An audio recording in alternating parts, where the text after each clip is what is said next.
Stay Sonic. This was a little hard to find because it was listed on the list of novels as simply Sonic the Hedgehog 1993. It's a lot more than just a work of fiction too, but I'm focusing on the story. It starts out by spoiling the basic premise of the story, which is just the Robotnik origin story of STC that was first shown in the 1991 Canadian published Sonic 1 comic. It's been so long since I made videos about the later version of the story that in case anyone doesn't know or forgot my opinions on its ideas, I should reiterate them, with some greater nuance this time. It starts by explaining that Sonic's world isn't called Earth, but it's in the same universe as it. And since our world doesn't have loop-de-loops and corkscrews everywhere, that's just common sense. I never thought Mobius was a nice sounding name, but anything's better than Earth in a series with Casino Night Zone. At least Sega of America cared enough to bother thinking of a different name. It's also lame that Crash Bandicoot calls it Earth, since the same applies there.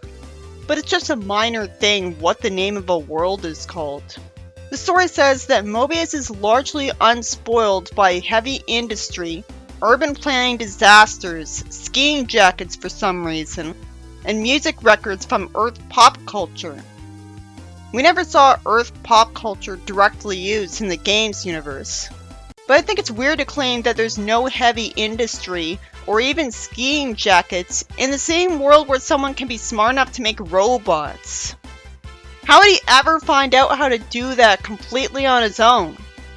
It could also be that there's industry that just isn't using fossil fuels because that's outdated, and skiing jackets aren't a thing because skiing is something nobody cares about anymore in favor of snowboarding. It makes about as much sense as skateboarding going out of style. How could there not be a heavy industry when there's cities in the background in some of the levels? You could just easily assume it was Eggman City though. It technically never says Eggman doesn't have a city. The story describes Green Hill Zone by referencing real-life geographical places without being specific, so ultimately it's a waste of time. All I get out of it is that it's describing it as tropical. Sure, why not? I don't remember tropical style trees, but we never saw literally all of it if we can keep seeing new areas every time it gets brought back in the games. The story expects me to believe Mobius is sparsely populated. Something that only makes sense in a world where robots can exist if it's because most people left the planet, like for Earth. Or the only person who makes robots is an alien. Why would people leave the planet? I guess they couldn't find jobs where they lived. The story says that Dr. Ovi Kentobor spent 15 years making a machine that could contain all of the evil of the world and neutralize it. It sounds ridiculous, but the Chaos Emeralds are magical, so they would be magical enough to do that. Because they can power any machine. The story finishes off its opening narration that inexplicably spoiled the whole plot for a second time, and goes into starting the actual plot. Sonic wakes up and bounces stylishly to his feet just in case someone is watching to show off. Why would he assume someone could be watching? He must be used to living in a place with other people, like an orphanage. He figures out he's in an underground room under the glare of lights.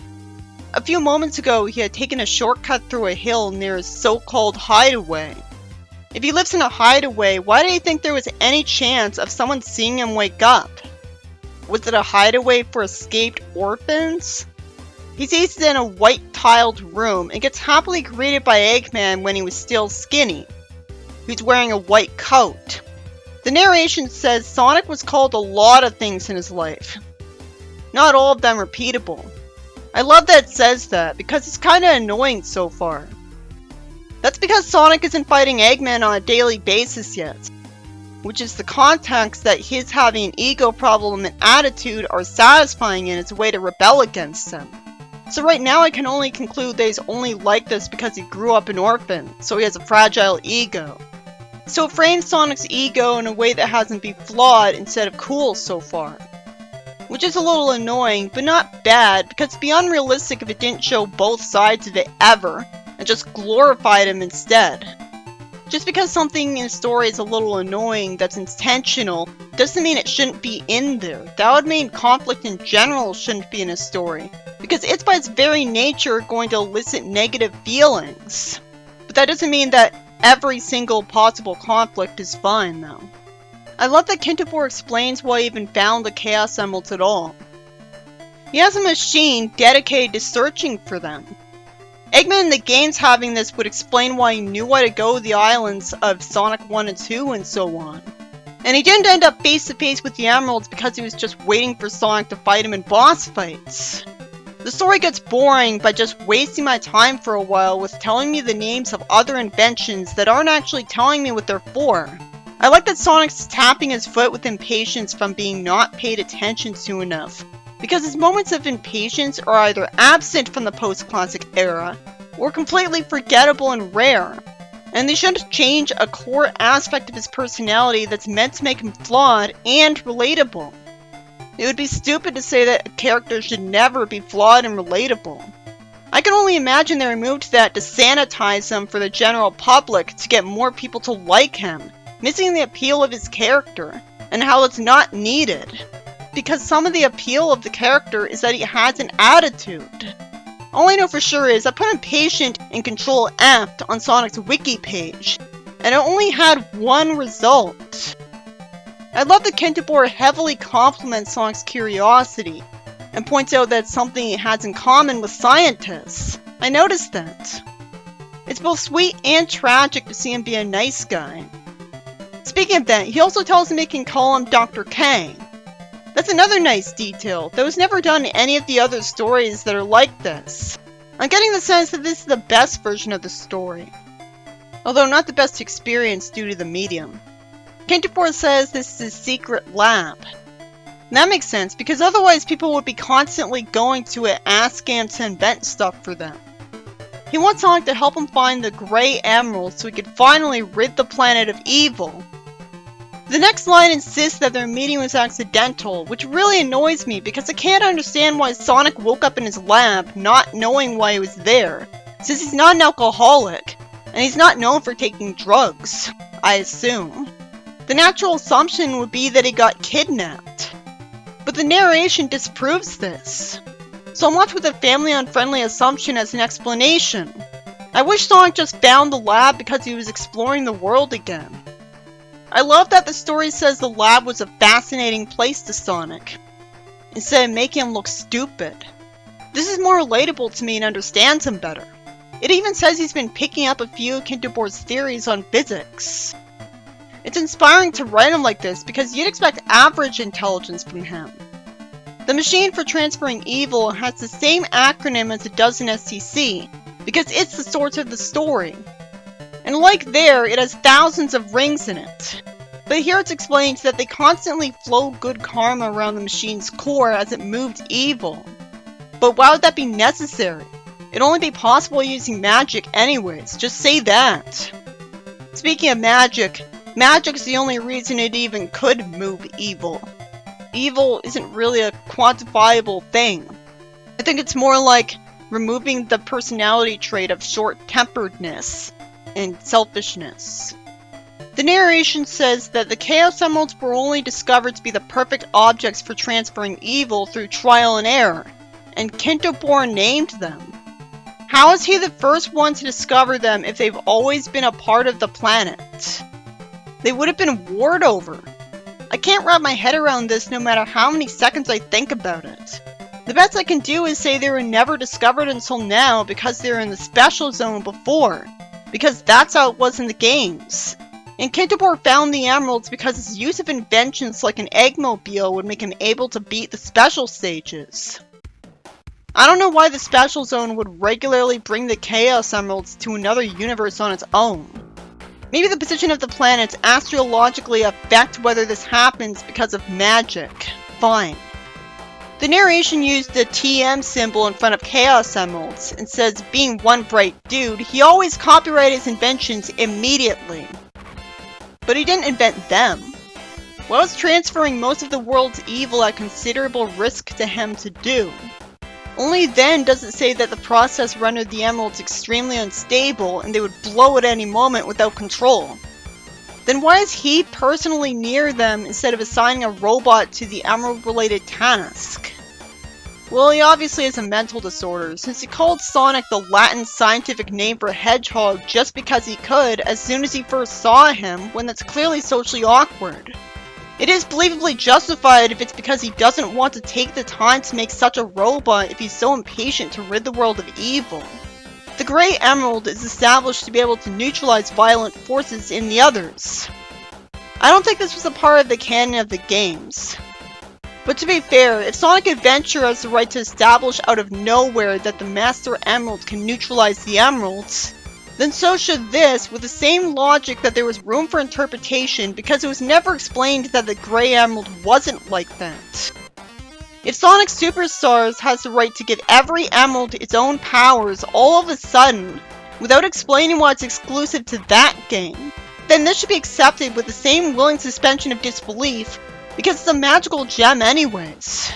He can't pinpoint the exact location of the Grey Emerald, even though he must have done so with all of the others since he found them. That also must be because of a magical property of that emerald itself, which makes sense if we're willing to accept that the Master Emerald can neutralize the emeralds.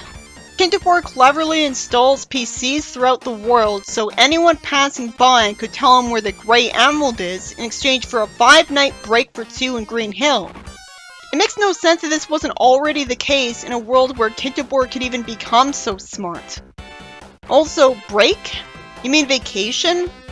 I guess this is just weird UK slang. Because vacation is a break, I just don't expect break to be used to refer to something lasting so long.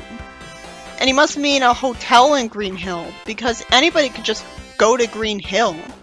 I hate that I might be expected to just accept the idea that Kintopour is the only engineer ever, but he's not an alien, because it makes as little sense as Rick inventing a portal gun when he grew up in a non-futuristic world. To be fair, it's not confirmed that Kintopour isn't an alien, and that would explain why he's the only human, and SCC Online went with that, so I could just assume that. Kintopour spent all his waking hours working because he believed sleeping was a waste of valuable time, when he should know how helpful it is to the brain. And I could think it'd be selfish of him to waste time sleeping instead of trying to do this for the good of the planet. But how does he expect to be able to do a good job making the rock ready if he's sleep deprived? I guess he had a big ego even now. After all, he's got a really ambitious goal. He'd only think he could do it from an ego. The story also describes Sonic running on a treadmill that can handle him to help him in his research. That's too vague. It'd only help him if he's doing it to give more power to the rock. At first Sonic didn't want to run on it because it'd make him feel like a gerbil. This is a realistic result of his ego. But it's a little annoying that Sonic wouldn't always prioritize doing good over his own ego. But that's what an anti-hero is. Again, that's a catch-22 with Sonic. If you want a perfect goody two-shoes, that's what Mario is for. At least you can make the excuse that this is before he became a hero, so there's no pressure to always be good yet. Sonic's shoes were designed by Kintopour, which is both sweet and tragic. It also has the writer talk like he loves the games by explaining that soles have great grip and specially cushioned odorless inners, preventing him from getting blistered feet like he usually did before. Okay, but it makes just as much sense to assume not getting blistered feet was a required secondary power of his, because he already has the required secondary power of not getting injured when he stops running really fast, or slows down too fast. The games all put together gave him over 100 separate magical abilities anyways. The shoes were also a safety measure because Sonic built up a sort of static that could ignite the treadmill or lamp. Sonic gradually increased his speed until he broke the sound barrier, which created such wind that it swept all the papers into the air. And Kintopour took an hour continuously slowing down the treadmill until it hit a stop. Realistically. For no reason, this turned Sonic blue from the brownish-gray color it was before. All the scene was in SCC later, so the old parts were boring to me. I almost never had imagined him as brown. And I like the idea that most hedgehogs are the realistic color because it's easier to believe, and it has the main character stand out. But But of course, this wasn't necessary to explain. Already him being a talking upright hedgehog is unrealistic anyways. Not necessary doesn't mean bad on its own though. Any franchise isn't necessary. Kintobor says Sonic's really earned his name now, which just draws attention to how forced it is that he was called Sonic before anyone could have known he was fast. Maybe his parents found out because people have to have a scanner used on their newborns to figure out what magical powers they have. I know it said the world had no heavy industry. That doesn't mean Mobians don't have heavy industry on Earth. They're just keeping Mobius clean and pristine. It's nice of Kintobor to be openly impressed with Sonic. Sonic asks for some food and goes out for a double cheeseburger and large fries. I like the novelty of him eating something besides chili dogs. They went the most relatable route with them here. At the same time, SCC was much more creative with what he wanted to eat. It doesn't exactly take a genius to think of Sonic wants to go out for Burger Kings. I like that the story refers to Sonic's brown design as drabness, so it was only there to prop up his game design some more. That's actually respectful. Sonic hadn't visited the lab for a week afterwards with all the overwhelming attention he'd been getting from his friends since his transformation. This annoyed me at first because I thought Sonic's first friend was Tails. I can understand the logic though, because we're supposed to think he's a likable, cool character, so of course he'd be popular. I have to assume these are friends from his orphanage off screen, and even school. It also means he stopped caring about helping Kintobor with his research when he was getting to show off his new look to his friends. So that's a little off-putting for the hero of the series. But a game series' protagonist doesn't have to be literally as good as possible. He was just living by his own feelings there. His feelings told him he wanted to show off his new look because he had enough confidence to not think people would be off-put by their friend suddenly looking different than how they're used to. Which realistically they would be. I guess he pretended to like the change. Thankfully, it's explained that Kintobor had been so engrossed in his research he hadn't noticed Sonic's absence, so it's actually not too bad. It's nice to read that he was pleased to see him back and that the writer cared enough about Sonic to give him a favorite comic, Attack of the Killer Zombie Penguins, establishing him as a fan of fantasy in the West. Which makes sense for a character that's heavily based on Western influences. It makes it more relatable they'd be reading something a typical boy would. The lazy route would be only having him established to be a fan of the Flash or something like that. Ideally, that should be said too.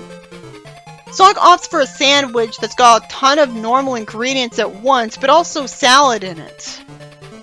So that's creative. And it also makes him endearing because he's quirky for that one little thing without a big deal being made of it. Again, this is more creative than him eating chili dogs. Like in the adaptations, Kintobor sees the fridge is empty. But this time, it's explained that he really remembered to eat, which was why he was so thin. That's dark. But it's also respectable that the writer cared enough about what he was writing to explain that. The idea that Eggman used to be thin is unnecessary, and on its own has only novelty value going for it. Well, what's going against it is that it's telling you were wrong to assume he was fat for most of his life. This line actually explaining that he's thin for an in-universe reason is there to make up for it. So it should have been a lot earlier in the story. And no, I don't think he should have been thin in the movie, because they already did this. Kintobor wants Sonic to get him a hard-boiled egg in an empty cabinet. It's rotten, and somehow Kintobor doesn't believe him despite its stench, and knowing that it was in there for 6 months. No one could be that dumb, and he's supposed to be smart. That's also why he wouldn't have been not concentrating when tapping commands on the machine. Anyone would have paid attention when using buttons at least. But somehow he miskeys some numbers. This caused a huge spark that covers the lab with smoke and turns him into classic Eggman. I really hate that an idiot ball forced this to happen. This wasn't the case in the Sonic Canadian promotional comic released nearly 2 years before this, when a soda was spilled in the machine. Which is still a dumb mistake, but one that even the smartest of people make. Anyway, you're supposed to blame the rotten egg for this happening, which only makes sense because Chaos Emeralds are magic. So it's an ingredient in a spell. And even has a name tag with both his names reversed. And the only justification for this is that because the Chaos Emeralds are magical, they can do anything. Even something that he didn't want to happen. To be fair, I think it's been theorized the Emeralds have a little bit of a mind of their own. I know the Master Emerald and Soul Emeralds do. And being infused with all the world's evil could make them want to give him an egg-inspired transformation. It's believable as the Emeralds being magical at all. The machine with all the world's evil exploded out of the Chaos Emeralds. It makes sense that he turned evil at least. Something good about this origin is that there's still hope, because Tails could in the future invent a way to bring Eggman back to normal. Why would Eggman plan to rip out his spikes when they'd be useful to him? He must be lying to him to scare him.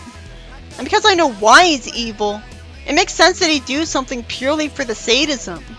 This is why this origin story is so great. It has everything evil Eggman does instantly make more sense. And makes sense at all if it didn't already. Why did he waste his time polluting Chemical Plant Zone?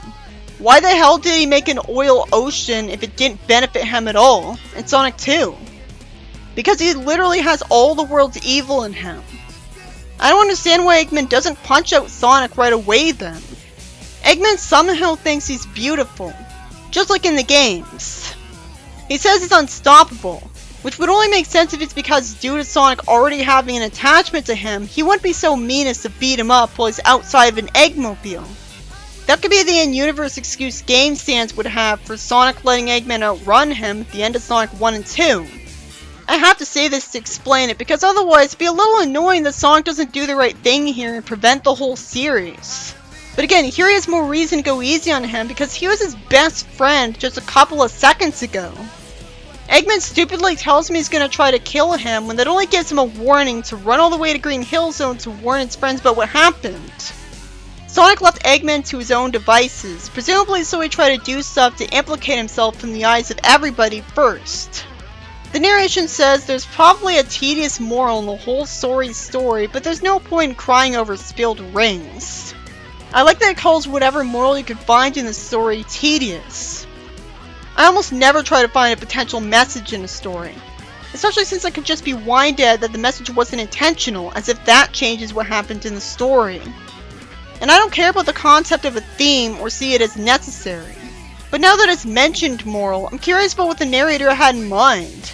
The only moral I could think of here is make sure to pay attention properly when pressing buttons and don't let an egg go rotten. Which, why even tell that? It's so obvious.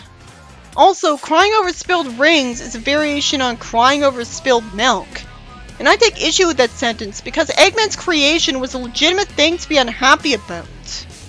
The narrator decides to rewind to what was happening and play in slow motion what caused Eggman to go crazy. The machine went into a meltdown and zapped the emerald and therefore Eggman. It goes on to explain the obvious. This lunar years thing? Why the word lunar? The narration says that Eggman transformed some of Sonic's friends into robots, which makes me wonder why SCC didn't have roboticization. Eggman turns the emeralds into satellites to orbit over Mobius.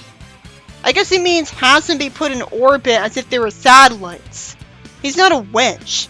He can't literally turn them into satellites. So they enhance Eggman's power over the world. I wish it explained they're powering machines for Eggman. The machines would enhance Eggman's power. But if they're just describing it like that, it makes it sound like it's just a magical thing. I guess he correctly assumed they would want to do that for him because they made him this way in the first place, so they clearly want him to do what Eggman does because it caused a lot more bad things to happen than simply destroying the world. It says that as an extra precaution, Eggman launches a psychedelic warp of confusion around each emerald, called a secret zone, which reminds me of how the Western manual called special zones. So the writer actually cares enough to explain special stages. Eggman used the power of the Chaos Emerald to make them as a measure of keeping Sonic from getting them. And he was just not smart enough to think of the fact they could simply use the all-powerful Emerald to wish Sonic was trapped in a torture device he couldn't escape. He was thinking too far ahead and wasn't used to the idea of having omnipotence. So he planned as if there was no way of stopping Sonic from being close to the Emerald.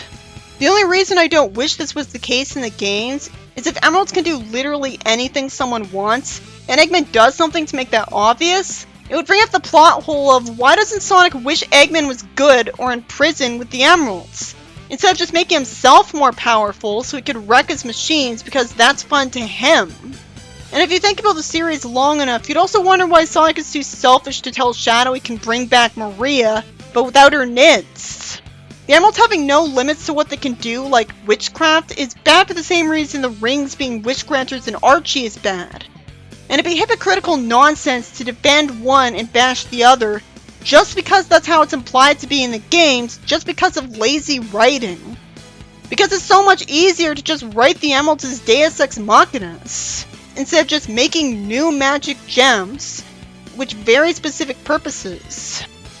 That's why I always assume that the emeralds can't do literally anything. And instead, anytime they do a new thing, it's just adding to the small list of what they can do.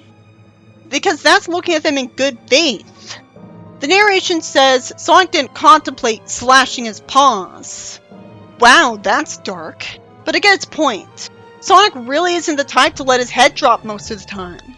The narration says that he came to the conclusion Eggman must be destroyed. Wow, so the fact that it would rob him of the chance to restore him to normal doesn't matter to him. So he's had some time to adjust to the idea. And he is an anti-hero after all. He must be operating under the assumption that because the emeralds have an evil mind, they won't turn his thoughts into power. So he indeed couldn't wish Eggman was good with them. The problem is, why is Sonic able to turn super at the end of Sonic 2 then? The story ends by saying that while his victory recorded in Sonic 1 seemed to signal an end, the war had a long way to run. So it's not just Archie that calls fighting Eggman a war. It's not a war if only a few people are fighting and no guns are involved. But I understand using it as a metaphor because Sonic hates Eggman. What is the story's explanation for how the emeralds let him go super without also making him evil later? That's really important. I guess that Tails made an invention that changes the emeralds just enough that Sonic would be able to go super with them, but that's as far as it can go. He sent a brainwashing message to the emeralds telling them that it'd be fine to betray Eggman because they get to see Eggman suffer at the hands of Sonic, and all they care about is sadism. But Eggman would still survive. Well, if they didn't make him go super, there'd be less suffering because Eggman would defeat Sonic in seconds with that giant machine of his. I made sense of it, but I hate that I had to do that. And that SEC never bothered to explain that either. After this point, the actual story ends, and the rest is just telling you Sega of Europe's ideas about the characters and zones early on. I'm not going to talk about when it starts describing Sonic 1 and 2 because there's no differences between it and the games. Although it does do a good job making Eggman menacing while describing the start of Sonic 2. But when it actually gets to the games, it's just a story of them, but boring. Doesn't even make a story out of how I met Tails. Oh, but I do love that it explains that the reason there's rings everywhere is that when the machine with all the world's evil exploded, the rings were sent out of them to go everywhere. It sounds crazy, but so are the Chaos Emeralds. So it perfectly fits a sci-fi fantasy like this. I'm glad the story exists because it enhances the game so much. I love that it has to make more sense and get me emotionally invested in just how horrible Eggman is. This book with a meaningless title by Mike Pattenden was just a retread of the origin story for Eggman and SCC. And there were a lot of extra details it had that I liked, that it got to do it because it spent a longer time in the story and had narration in it. But it completely dropped the ball on justifying why Eggman did turn evil, by lazily making him impossibly stupid twice in a row for it. Who would not pay attention when pressing buttons on an unstable machine without even being distracted by a conversation? And if I was just reading the story and not talking about it, I personally would have been bored because most of it is just stuff I already experienced. Not that that's the book's fault. It was released in a different country than the Sonic 1 Canadian comic, so none of its target audience knew this yet. Ultimately, the only reason I liked this was that I just appreciated getting to revisit Sega of America's origin story for Sonic and Eggman that they cared enough about Sonic to think up. Sega Japan just saw Sonic as a way to make money, which is why they changed its world to be realistic in the adventure games. So I had you walk into Casinopolis and see a casino with normal slot machines instead of it being like Casino Night Zone, which had no normal slot machines to speak of. And I like both worlds. I never cared either way. And I only bring it up because the Game Heroes care a lot about Casino Night Zone having Sonic himself be the pinball, but don't say shit about how the beginning area of Casino Polis is a normal casino. So they don't really value the world of the classics when it comes right down to it, and just use it as an excuse to demonize the comics.